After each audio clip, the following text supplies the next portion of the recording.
Hey everyone, welcome to our channel.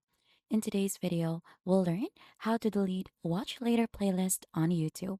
So for us to be able to do so, you'll just need to head first onto your YouTube account. So I'm currently logged in already in here and we're currently onto its dashboard.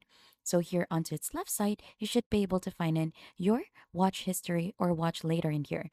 So you could simply click onto that, but if you're not seeing this one, you'll just need to click onto this three horizontal lines. So click onto it again and click on to watch later.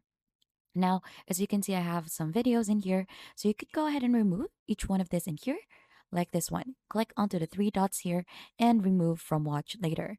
So there is also an option for you to click onto the three dots here onto the middle part and remove all of the watch it videos. So as you can see, I've watched this already and it would be removed onto the watch later. So to remove all of them, you'll just have to keep on doing the same thing for all of the videos onto your watch later. And as you can see, I don't have any videos already. And that is just basically it. How to delete watch later playlist on YouTube.